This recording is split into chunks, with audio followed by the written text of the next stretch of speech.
lungin gel ute a man tha kun ki chu chu tia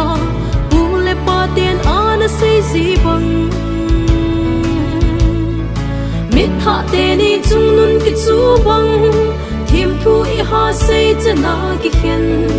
kai tui bang bom thei lo chung sung khat ping so pi kalai zon te lung sai pa ham chung mang pa ham I doi ai ham sam gi bang ei khen chung mang pan ei khen lo kai tui bang ko na di lung to thim thu lan tau te kalai zon tong nei do no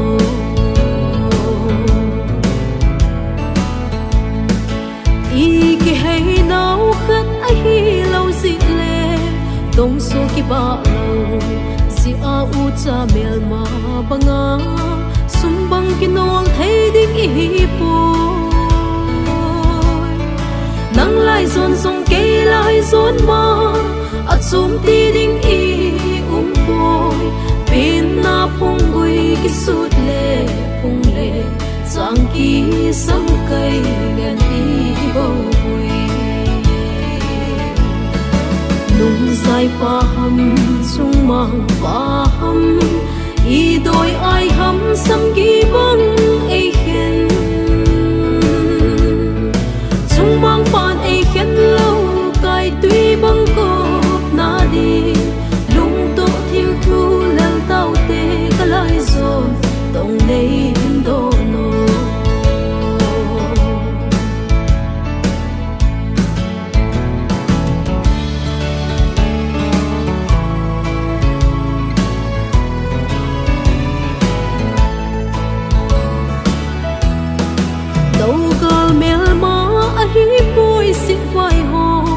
inan lal si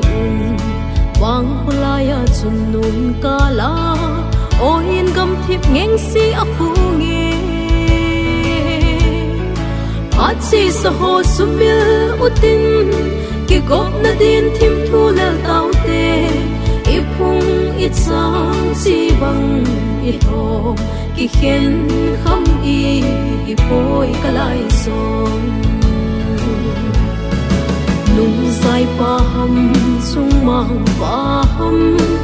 I doi ai ham sam gi bang ei khen chung mang pan ei khen lo kai tui bang ko na di lung to thim thu lan tau te kalai zon tong nei do no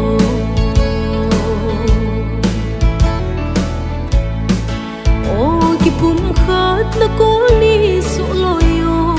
kanga so tau ve zalen na pun lap kol wa bang alen ding lung mit han alang nge jing bai hom thim ten ma hin lon tin sanga mong in ki chol tan te lungin ka gal dot jing zalen kol ni so ka nga len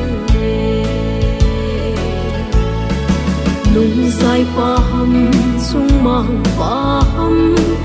I doi ai ham sam gi bang